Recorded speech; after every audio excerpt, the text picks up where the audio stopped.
কৃষক ইমরান একজন অত্যন্ত লোভী ব্যক্তি ছিল। কম দামে যেখানেই ভালো জমি পাওয়া যেত সেখানেই সে জমি কিনতে ছুটে যেত এবং সেসব জমি ভোগ দখল করে মুনাফা লুটত।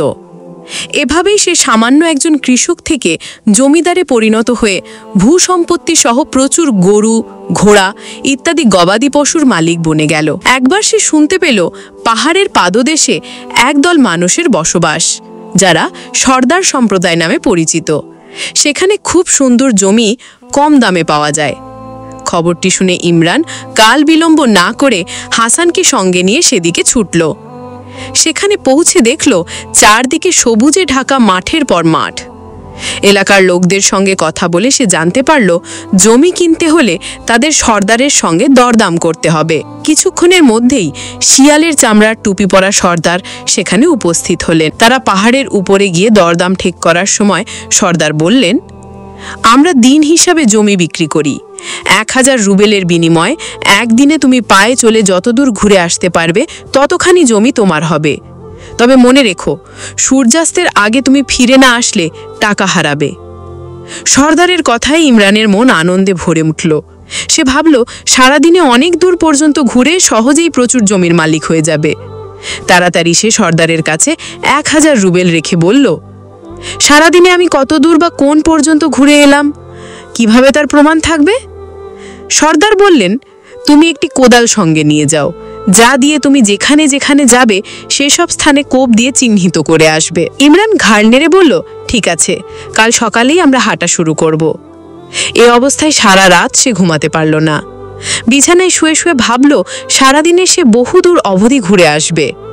একদিনে সহজেই 35-40 মাইল ঘুরে যাবে, কারণ দিনগুলো খুব লম্বা। কত জমির মালিকিনা সে হবে। জমিগুলো দখলের পর আরও অনেক গরু আর ঘোড়া কিনতে হবে, বহু লোকও খাটাতে হবে। এসব ভাবতে ভাবতে সারা রাত অনিদ্রায় কেটে গেল। সূর্যোদয়ের আগেই ইমরান একটি কোদাল সহ হাসানকে নিয়ে প্রস্তুত হয়ে গেল এবং পূর্বাকাশ লাল হওয়ার সঙ্গে সঙ্গেই তারা বেরিয়ে পড়ল। চারদিকে কেবল সবুজ আর সবুজ। কোন দিকে যাবে ঠিক মতো তা বোঝা গেল না। ইমরান স্থির করল যেদিকে সূর্য টকটকে লাল হয়ে উঠছে সেদিকেই যাবে। সে চলা শুরু করল এবং প্রথমে খুব জোরেও না আবার আস্তেও না, এভাবে চলল।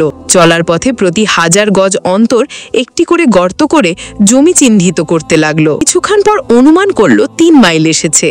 তখন রোদের তেজ বেড়ে যাওয়ায় গায়ের জামা খুলে কাঁধে রাখল। কিছুক্ষণ চলার পর রোদ আরও বেড়ে গেলে সঙ্গে আনা কিছু খাবার খেয়ে সামনের দিকে এগোতে লাগলো। চলতে চলতে ভাবল আরও 3 মাইল সামনে গিয়ে সে বাম দিকে ঘুরবে। এভাবে যতই এগোতে থাকলো ততই ভালো জমি চোখে পড়ল। ফলে 3 মাইল পার হলো সে আরও সামনের দিকে এগিয়ে চলল।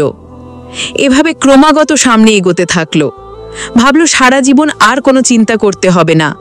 আজ সারাদিনে যতটা পারি জমি দখলে নিয়ে বাকি জীবন সুখ শান্তি এবং আরাম আয়েশে কাটাবে। এসব ভাবতে ভাবতে দ্রুত সামনের দিকে এগোতে থাকলো এবং কোদাল দিয়ে জমি চিহ্নিত করতে লাগলো। একসময় সূর্য পশ্চিমে হেলে পড়ল। ইমরান ঘাড় ঘুরিয়ে সূর্যকে দেখে ভাবল, আর বেশিক্ষণ সময় নেই। এই অল্প সময়ের মধ্যে যতটা পারি বেশি জমি দখলে নিতে হবে। দ্রুত পা চালাতে লাগলো এবং আরো কয়েক মাইল জমি চিহ্নিত করলো। এরপর পেছনের পাহাড়ের দিকে তাকিয়ে দেখল সূর্যের আলো পাহাড়ের আড়ালে ঢাকা পড়েছে, কিন্তু লোভ সামলাতে না পেরে সামনের দিকে এগোতে লাগলো। এদিকে ক্লান্তি বাড়ছিল, পা কেটে চিরে গেছে, ভয়ানক গরমে অত্যন্ত কাবু হয়ে গেছে।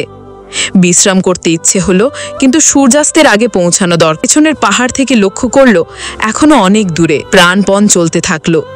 টুপি, কোট, জুতো, পানির বোতল সব ছুলে ফেলে ছুটতে লাগলো। বুকের ভেতর আঘাত বোধ হলো, পা অবশ হয়ে এল। শেষ মুহূর্তে পাহাড়ের কাছে এসে প্রাণপণ ছুটল। সূর্য একেবারে রক্তের মতো লাল হয়ে উঠল। ইমরান নির্দিষ্ট স্থানে পৌঁছে সর্দারের টুপি স্পর্শ করলো। সর্দার চেঁচিয়ে বললেন, সাব্বাস, অনেক জমি পেয়েছ। কিন্তু ইমরান সেখানেই পড়ে রইল। হাসান তাকে ধরে তুলতে গেল, কিন্তু পারল না। দেখা গেল ইমরানের মুখ দিয়ে রক্ত পড়ছে। সে মারা গেছে। সর্দার সম্প্রদায় সবাই ভয়ে তাকিয়ে রইল। হাসান কোদাল দিয়ে 6 ফুট লম্বা একটি কবর খুঁড়ে সেখানে তাকে সমাহিত করল।